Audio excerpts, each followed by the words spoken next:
Hey, welcome back to the shop. Obviously, I'm in a new shop here. Me and Alan moved to a shop in the River Arts District. His dad owns a woodworking company, and this is his shop, and we have our own room. It's about 3 times the size of my old shop, which is awesome. And it's really a step up. I would like to give you a tour of the shop, however, it's extremely messy right now, and I'll probably post another video here soon of a tour of the shop and kind of show you all around. So in today's video, we're working on a Damascus Seax commission piece. It's going to be about 5 inches long, and we're just going to be forging the blade today because I'm using antler for the handle and I don't have it yet, and I want to forge the handle to fit the antler.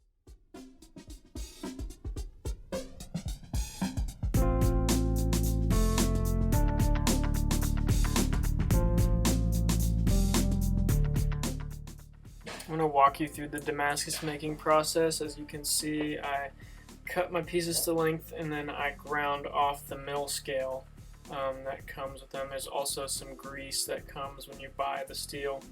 So you want to remove all of that on the grinder, and then I degrease the parts with acetone to remove any of that extra oil that could be on there from the manufacturer or from my fingers.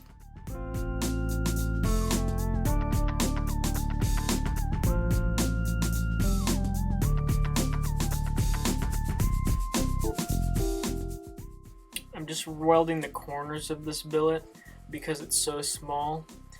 If it was any longer, I would weld down the middle, but that's not necessary on this one. If it was longer, you'd want to put a bead down the middle so that it doesn't try and spread apart. But since it's short, that's not going to happen, and this will allow us to not have to grind off the welds because we're just going to cut the ends off anyways.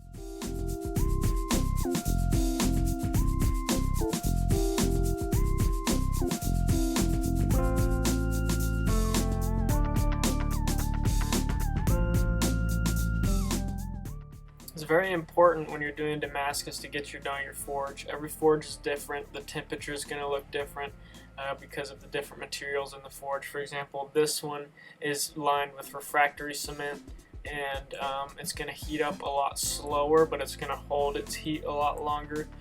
And this forge is lined with kale wool, which is going to heat up a lot quicker, and we're going to use this forge mainly for heat treating.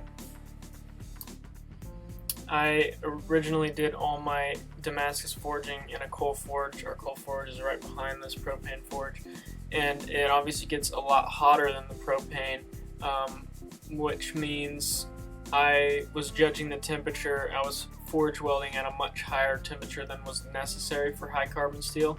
High carbon steel welds at a lower temperature than mild steel. So I was used to seeing that really bright color when I was welding, and I had to get used to what that looked like in a propane forge because it doesn't have to be as hot as I was taking it.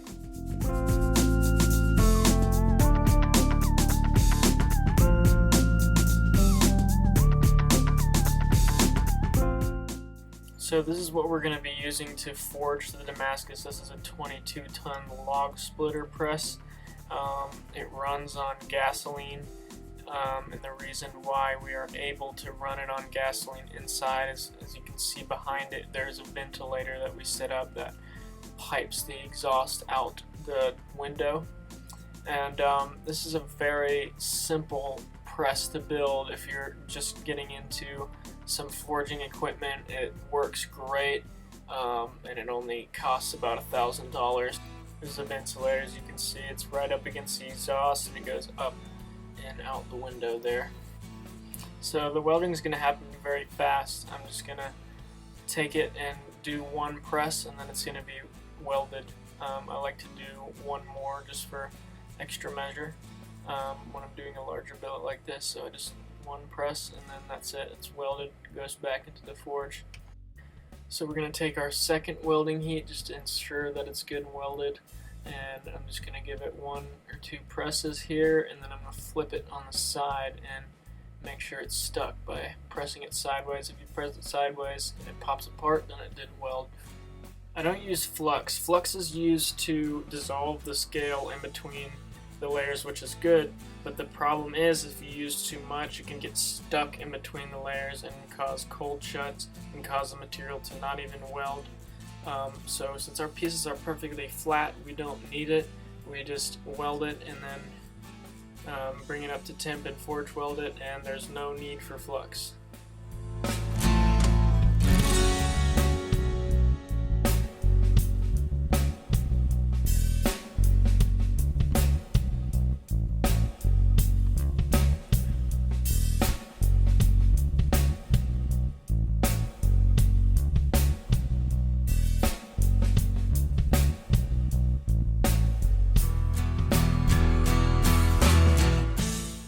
So now we just repeat the process, weld the corners, we ground it flat, degreased it, welded the handle on, and we're going back into the forge.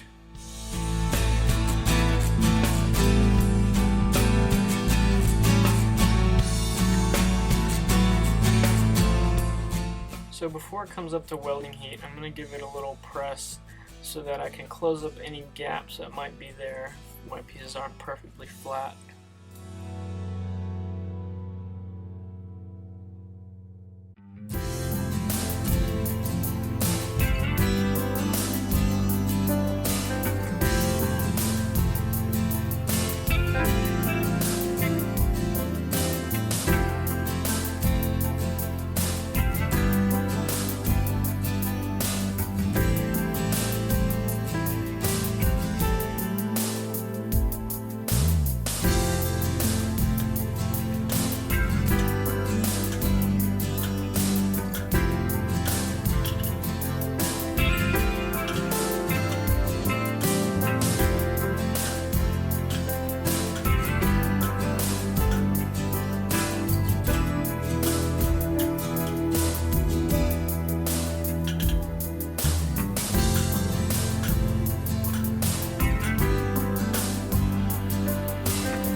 So here's where we're going to leave it for the day. We've got the blade forged, and tomorrow I'm going to pick out the antler and forge the handle.